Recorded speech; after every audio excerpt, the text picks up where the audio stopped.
कहते हैं इंसान का दिमाग मोह से हट भी जाता है, पर माया को दिमाग से हटाने में पूरी उम्र गुजर जाती है।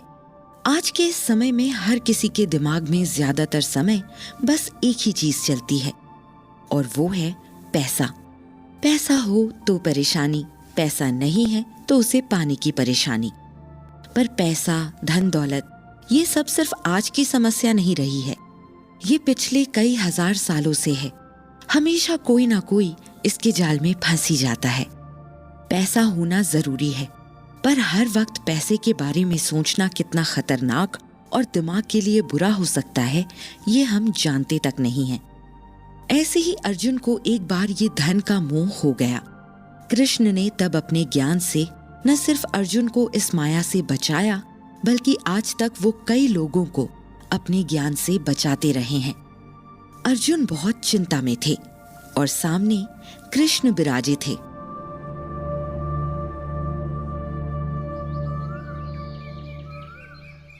तुम्हारी शक्ल देखकर मालूम होता है कि तुम काफी चिंता में डूबे हो।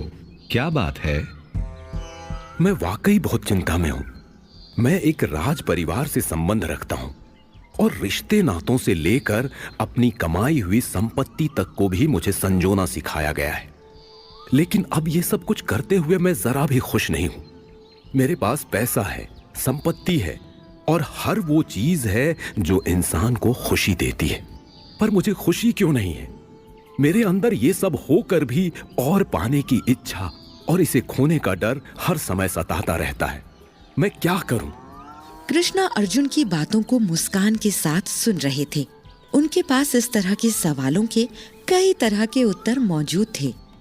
देखो, इस जीवन में धन, संपत्ति बहुत जरूरी है। तुम्हें कोई नहीं कह रहा है कि तुम अपनी धन संपत्ति को त्याग कर दो। कोई अपनी मेहनत की कमाई को यूं ही नहीं जाने देता, लेकिन अपनी संपत्ति से अपनी खुशी को जोड़ना बंद कर दो। जिस दिन तुमने ये कर लिया, उस दिन तुम्हें मालूम होगा कि खुशी का पैसे से कोई लेना देना ही नहीं होता है। कई लोग निर्धन होकर भी खुश हैं और कुछ बहुत पैसे कमाकर भी चिंता में तुम्हारी तरह डूबे हैं। तुम पैसे कमाने की ओर ध्यान लगा सकते हो, पर उसके बढ़ने या घटने से अच्छा या बुरा महसूस करना अच्छी आदत नहीं होगी। कृष्ण शायद अभी और भी बात कहते, पर अर्जुन इसी बीच कुछ झुंझला से गए। मैं आपकी बातों को पूरी तरह से समझता हूं और ये बातें मुझे पता भी हैं, पर इस पर मैं काम कैसे करूं ये मुझे समझ नहीं आ रहा है। मेरी खुशी अब मेरे घर का पैसा और लोग तय करने लगे हैं। अगर मैं धन कमाना छोड़ दूंगा तो फिर मेरी जिम्मेदारियों का क्या होगा जो मेरे ऊपर हैं? कैसे मैं सब में एक संतुलन बनाऊं? अर्जुन बहुत ज्यादा चिंता में थे। हर आदमी अपने जीवन में इस तरह की समस्या से रोज जूझता है। एक समय के बाद आदमी खुशी को ढूंढना ही बंद कर देता है और बस पैसे कमाने की दौड़ में लगा रहता है। इसी दौड़ से बचने के लिए कृष्ण ने अपनी बात आगे बताई। संतुलन बनाने का मतलब ये नहीं कि तुम अपनी जिम्मेदारियों से मुंह मोड़ लो, या फिर पैसे ही ना कमाओ, या फिर लोगों और चीजों से अलगाव पैदा कर लो। संतुलन का मतलब है कि अपने कर्मों से अपनी खुशी को नापो, ना कि उसके फल से। अगर हर बार तुम फल पाने की इच्छा से कर्म करोगे और तुम्हें मन के हिसाब से वो नहीं मिलेगा, तो तुम दुखी ही होंगे। इसलिए अपना काम करो और खुश रहो। पैसे कमाओ, पर उसके आने और जाने से अपने मन को दुखी मत करो। अपने मन को अपने वश में रखो। अर्जुन कृष्ण की बातों को सुनकर उन्हें समझने की कोशिश में थे। उन्हें मानो कुछ तो समझ आ गया था, पर ऐसा बहुत कुछ था जो अभी भी उन्हें समझ नहीं आया था। अर्जुन ने कृष्ण की ओर देखा और कृष्ण मानो उनके सवाल को समझ गए। अर्जुन ने फिर भी अपनी बात कह ही दी। वासुदेव, मैं आपकी बातों को काफी हद तक समझ गया हूं, पर अपने मन को मैं कैसे वश में कर सकता हूं? और पैसा कमाता हुआ या फिर चीजों को खोते हुए भी मैं खुद को संतुलन में कैसे रख सकता हूं? क्या उसका कोई रास्ता है? दुनियादारी से अगर मैं अलग हो जाऊं तो कैसे खुद को अच्छा और खुश रख सकता हूँ? अर्जुन का सवाल जायज था। आखिर अगर आदमी पैसे का मोह खत्म कर देगा और हर चीज से उसका मन उत्साहित नहीं होगा, तो फिर तो आदमी आदमी रह ही नहीं जाएगा। उसका मोह ही तो उसे इंसान बनाता है। कृष्ण के पास इसका एक सुंदर जवाब था। मैं जानता हूं कि मनुष्य अपनी भावनाओं से ही मनुष्य कहलाता है, पर अगर उसका मन उसके वश में नहीं है तो वो अपने ही मन का गुलाम बनकर रह जाता है। अर्जुन, हमेशा याद रखना कि जो इंसान अपने जीवन का काम भी करता है और मोह माया में नहीं पड़ता, उसके मन की चिंताएं खत्म हो जाती हैं और वो लंबे समय तक इस जीवन को जी सकता है। और जो पैसे और दुनियादारी की चिंता में खोया रहता है, उसकी उम्र कम हो जाती है और वो ढंग से अपना काम भी नहीं कर पाता है। अर्जुन अब काफी हद तक कृष्ण की बातों को समझ चुके थे। इन सब में आस्था और विश्वास हमारी कितनी मदद कर सकते हैं कृष्ण? हमारे जीवन को आगे ले जाने के लिए आस्था और विश्वास दो रोशनी की तरह होती है। अगर आपको अपने ऊपर विश्वास है तो आप बिना किसी तरह की चिंता किए अपने काम को पूरा करेंगे, और इस प्रकृति के नियमों पर भरोसा होगा तो हर चीज आपके पक्ष में होगी। हमेशा इस बात पर विश्वास होना चाहिए कि जो होता है अच्छे के लिए होता है। अर्जुन कृष्ण की बातों को सुनकर काफी हद तक हल्का महसूस कर रहे थे, पर उनके मन में दुनियादारी को लेकर और भी कई गंभीर सवाल चल रहे थे। क्या थे वो बाकी सवाल?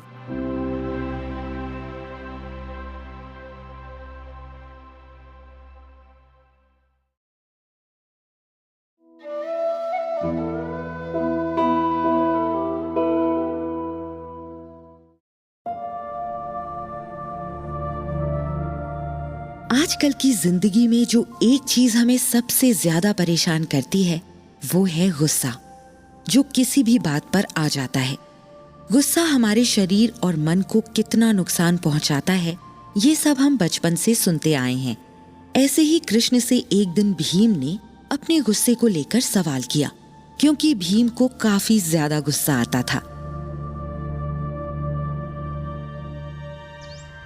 भीम ने गंभीर होकर कृष्ण से सवाल किया, कान्हा, आप तो जानते ही हैं मुझे अक्सर गुस्सा आ जाता है और कई बार तो मेरे बस से बाहर होता है। मैं चाह कर भी खुद को काबू में नहीं रख पाता हूं। आप तो जानते ही हैं कि गुस्से में मैंने कई बार कितने गलत कदम उठाए हैं। कृपा करके इसके लिए कुछ रास्ता दिखाइए। कान्हा भीम को जानते थे और उसके गुस्से को भी। वो अच्छे से जानते थे कि न सिर्फ इस समय बल्कि आने वाले कई युगों तक गुस्सा या क्रोध मनुष्य का सबसे बड़ा दुश्मन होगा। इसलिए इस बारे में जानकारी देना जरूरी था। कृष्ण ने इतना सब सोचते हुए भीम को बताया, भीम, इंसान को लगता है कि उसका दुश्मन बाहर कहीं है, पर सच ये है कि उसका दुश्मन बाहर से पहले उसके खुद के भीतर ही होता है। इंसान को बाहर के दुश्मनों से लड़ने से पहले अपने भीतर के दुश्मनों से लड़ना चाहिए। उन भीतर के दुश्मनों में सबसे बड़ा दुश्मन हमारा गुस्सा ही है। भीम कृष्ण को देखकर समझने की कोशिश कर रहा था, पर उसे समझ आकर भी कुछ समझ नहीं आ रहा था। कान्हा, गुस्सा भी तो मन का ही एक भाव है। अगर प्रेम इंसान का भाव है तो गुस्सा भी तो है। फिर उससे कुछ अच्छा क्यों नहीं होता? और प्रेम से सब अच्छा ही क्यों होता है? ये बहुत अच्छा सवाल है भीम। लोगों को लगता है कि प्रेम, दया, करुणा ये सब भाव अच्छे हैं तो इनका जितना चाहे उतना इस्तेमाल कर सकते हैं, पर ऐसा नहीं है। किसी भी भाव के ज्यादा होने से आदमी अपना नुकसान ही करता है, चाहे वो प्रेम हो या गुस्सा। भीम अपने दिमाग को दौड़ाने की कोशिश कर रहा था, पर प्रेम के बारे में कान्हा की बात उसे अजीब ही लग रही थी, क्योंकि खुद कान्हा बहुत बड़े प्रेमी के रूप में जाने जाते थे। कान्हा, प्रेम भला कैसे किसी का नुकसान कर सकता है? प्रेम तो इस दुनिया का सबसे अच्छा भाव है। ये तो आप ही कहते हैं ना। कृष्ण भीम की दुविधा को समझ रहे थे और ये देखकर उन्हें थोड़ी हंसी आ रही थी। उन्होंने अपनी सुंदर मुस्कान के साथ भीम को समझाया। जरा सोचो भीम, तुम किसी से प्यार करते हो और सिर्फ प्यार ही करते हो, तो इससे क्या होगा? खाना कैसे आएगा? काम कैसे होगा? बाकी चीजों का क्या होगा? कपड़े क्या पहनोगे? ये जो तुम इधर उधर दिन भर घूमते हो, इसके पैसे कहां से आएंगे? भीम, जीवन सिर्फ प्यार करने से नहीं चलता है। प्यार, गुस्सा और दुनिया का हर एक भाव एक संतुलन में होना चाहिए। जिसने ये संतुलन बना लिया, उसके लिए ये कठिन जीवन आसान हो जाता है। पर ये इतना आसान नहीं है जितना मैं कह रहा हूं। यहां तक मैं खुद जो तुम्हें इतनी बातें बता रहा हूं, मुझे भी कभी कभी बहुत गुस्सा आता है। तो आपको जब गुस्सा आता है तब आप क्या करते हैं? गुस्से को क्या सच में काबू में किया जा सकता है क्या? बिल्कुल भीम, गुस्से को काबू में करने के लिए हर इंसान को बस अपने मन को काबू में रखना होगा। और अपने गुस्से को समझने के लिए सबसे पहले यह समझना होगा कि हमें किन बातों से गुस्सा आता है, किस समय गुस्सा आता है, और गुस्सा आते ही हम सबसे पहले क्या करने की कोशिश करते हैं। इन सब बातों को सोचते ही पहले तो तुम्हें यह समझ में आ जाएगा कि कई बार हम कितनी बेतुकी बातों पर गुस्सा होते हैं, या फिर कई बार बड़ी लड़ाई कर बैठते हैं। सबसे पहले इन वजहों का पता लगाना होगा। कान्हा, आप कैसी बातें करते हैं?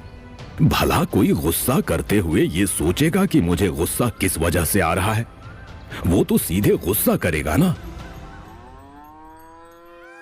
कृष्ण ने एक बहुत सुंदर मुस्कान भीम को दी। सही कह रहे हो भीम जी, पर अपने ऊपर काम करने वाले इंसान और बस यूं ही जीवन जीने वाले इंसान में यही तो फर्क होता है। जिसे ये अपना जन्म सुधारना है और अपने गुस्से पर काबू पाना है, वो सबसे पहले हर वक्त सजग रहना शुरू करेगा। इस बात पर सजग रहना कि किस घटना से हमारे भीतर कौन से भाव पैदा हो रहे हैं। यह करना बहुत अभ्यास का काम है, पर जब हम इसे करने लगते हैं तो 2 ही दिन में इसका असर दिखने लगता है।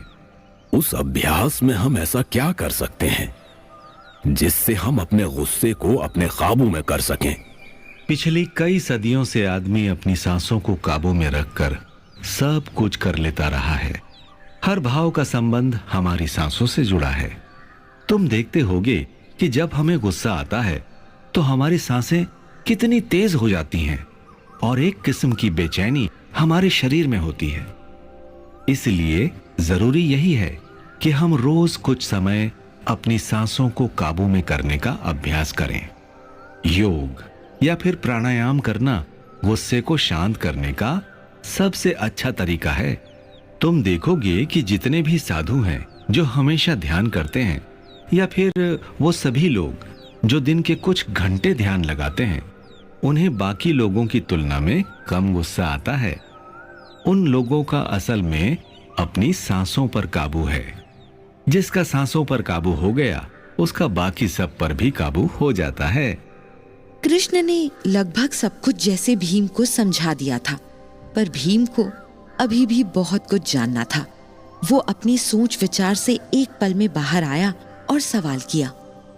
ये सब तो ठीक है कान्हा, पर अगर किसी ने हमारी इच्छा के हिसाब से काम न किया हो और उससे हमें गुस्सा आए, तब क्या करें? कई बार लोग ऐसी गलतियां कर देते हैं कि दिमाग खराब हो जाता है और गुस्सा आना लाजमी हो जाता है। इसके लिए क्या तरीका है कान्हा?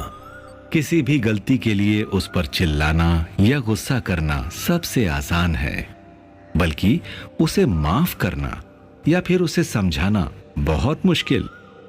हर आदमी गलती पर सिर्फ डांटता है, समझाता कोई नहीं।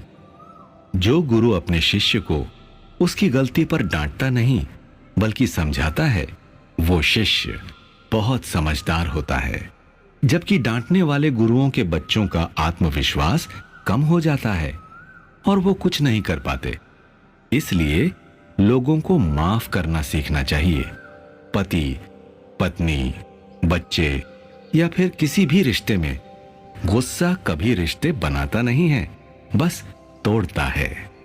जो माँ बाप हमेशा बच्चों पर गुस्सा करते हैं, वो बच्चे अपने माँ बाप से सच बोलना बंद कर देते हैं। अगर शांति से, समझदारी से बात की जाए